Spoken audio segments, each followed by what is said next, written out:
Princess and Silent Battle, How She Protected Princess Charlotte from a Hidden Palace Plot.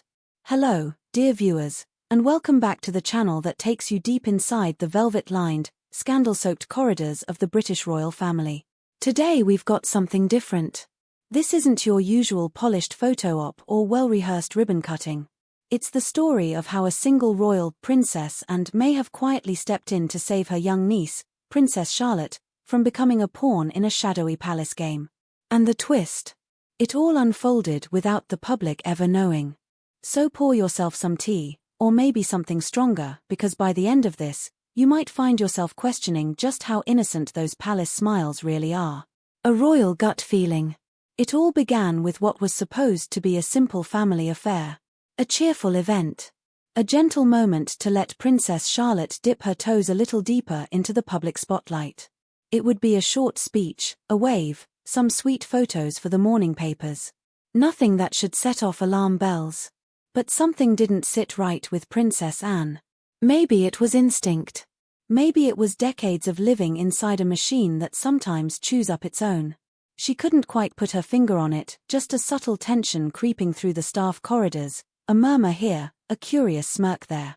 She overheard it first in passing, two staffers, voices low, saying, "Let's make it interesting this time." Harmless? Could be. But Anne had heard enough sly whispers over the years to know that palace mischief rarely stays small. Tiny changes with big consequences.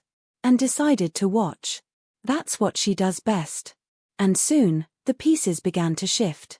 The note cards for Charlotte's short speech?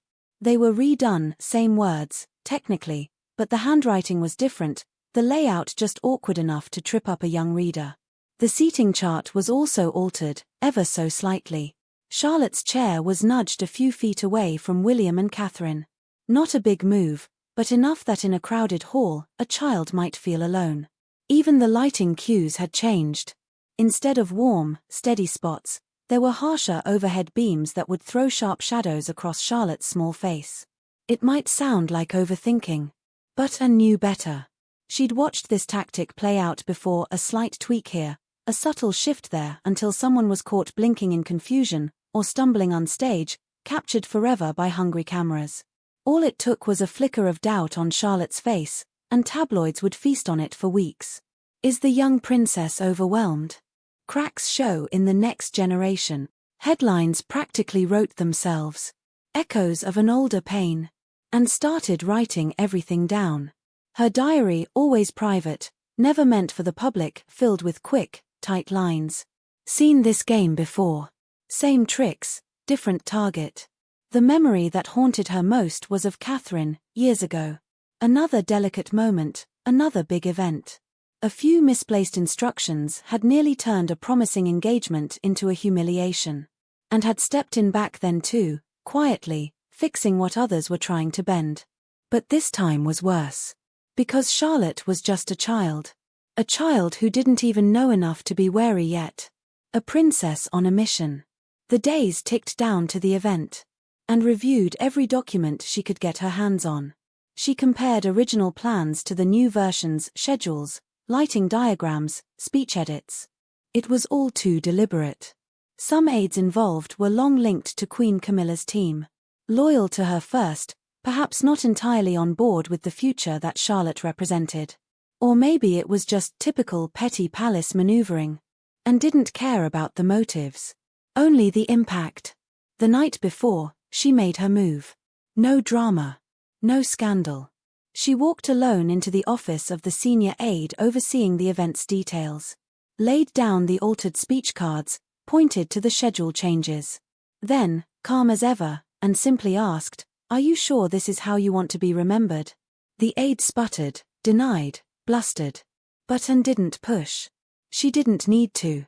She took back the altered instructions, collected every tampered cue card, and left.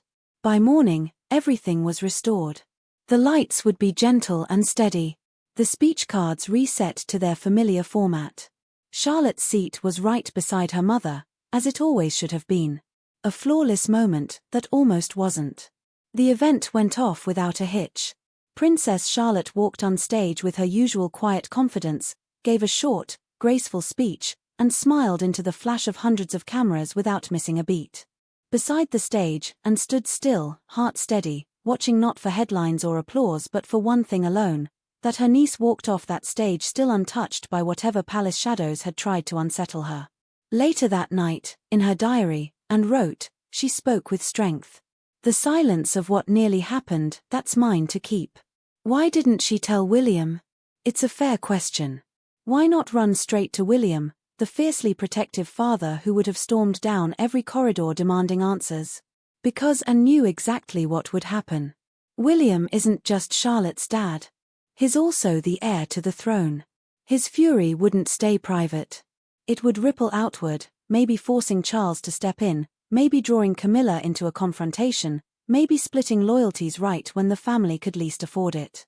More dangerously, it would put Charlotte at the center of a royal civil war, the last place a young girl should ever be. Anne's choice to keep silent was about shielding Charlotte not only from sabotage, but from the heavy knowledge of it. If William knew, if he so much as hinted later that he was proud of her for overcoming problems, it might plant the seed of doubt in Charlotte's mind. Had she really done it on her own? Was it all just orchestrated protection? And wanted her niece to own that triumph completely, untainted by hidden strings. A legacy of quiet shields. Afterward, and didn't seek to punish. No staffer was publicly disgraced. But there were subtle reassignments. A couple of quiet phone calls. One aide found themselves moved to a much duller department, well away from high-profile royal events. Another was offered an overseas post. No official explanation. Just the palace machine correcting itself under Anne's unblinking eye. That's always been her way. When Catherine faced a whisper campaign years ago, and had handled it the same. Not by grand speeches or angry press statements, but by smoothing the path behind the scenes. She's never wanted medals or front-page praise. Her power lives in restraint, knowing when to fix things with a whisper instead of a roar. In one of her final diary lines from this episode, she wrote, "The goal isn't to punish. It's to prevent the next time. And now, it's over, or is it?" So we're left with a royal family smiling for cameras, appearing unshakably united. Charlotte's day went perfectly. No scandals broke. No headlines blared about backstage manipulations. And that's exactly the outcome Anne wanted. A silent victory. But it also leaves us with questions. How many other moments like this happen, hidden from view? How many quiet battles does it take to keep the monarchy's polished surface intact?